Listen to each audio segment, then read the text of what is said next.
There's uncertainty tonight over when Hearts Football Club will be put into administration.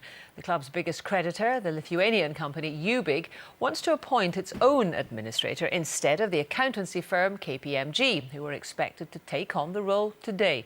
Well, our senior football reporter Chris McLaughlin is at Tynecastle for us this evening. Chris, is this just delaying the inevitable? It certainly seems that way, Jackie. Remember, the news broke yesterday that this club had run out of cash and was heading for administration. That hasn't changed, although the timescale has. A club waiting for insolvency, waiting for the administrator's axe to fall. But it may have to wait a little longer. It is coming, but today the pre-battle skirmish. The club want KPMG to oversee the process. The main creditor, Lithuanian investment firm Ubig, want their own team, and another firm called BDO. But why?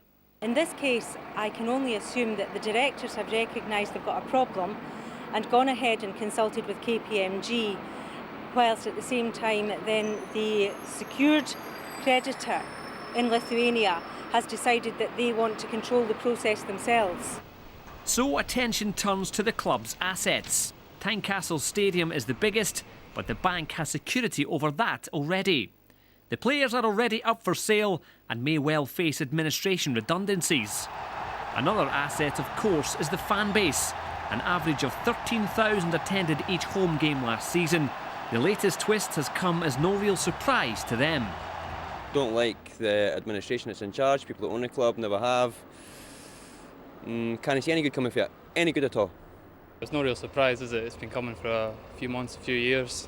And if it wasn't Hearts, it was always going to be another club anyway, so it was inevitable. Let's face it, Hearts has been here for so long. I mean, obviously the rivalry between Hibs and Hearts, but it's still a big club, and it's really sad to see this happening. For John Robertson, a great chance for Hearts. It's a club with a proud and rich history. Those who have helped create it are fearful. There's a lot of people's livelihoods depending on this.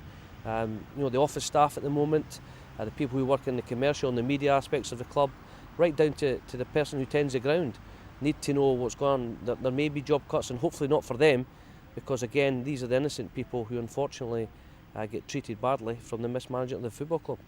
And so the battle for Hearts has started. Insolvency is coming, but what comes after that is unclear. The fans and the club continue to wait and hope.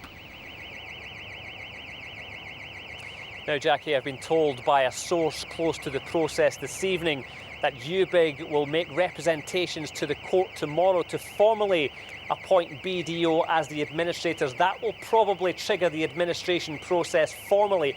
After that, the administrators will probably hold some kind of media conference to outline just exactly where they see this club going.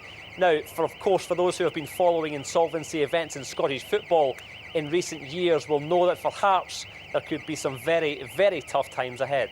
And Chris, what's the latest on potential buyers for the club? Well, we know there are a number of interested parties, some from Scandinavia, some from America. The one that has made their intentions clearest so far is a fans group called the Foundation of Hearts.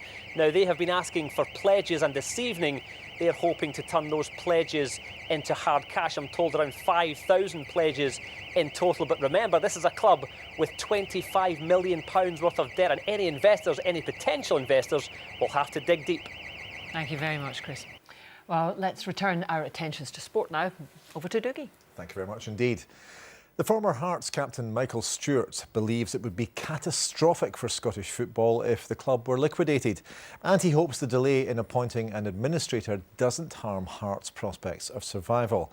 Now, as you may have heard earlier in the programme, the accountancy firm KPMG was due to be appointed, but it's now emerged the club's biggest creditor, the Lithuanian company Ubig, wants to appoint its own choice of administrator. It's vitally important that we try and get this wrapped up as quickly as possible and get Hearts out of administration and avoid the liquidation route, because I think if it were to go down that route, that there'd be a serious danger of contagion sweeping through the game. That there's no question that the game suffered with Rangers not being in the SPL. And where Hearts to go down that route as well, that obviously it'd be damaging. It goes without saying to Hearts as a club, but to the wider the wider community of Scottish football, it would be catastrophic, really.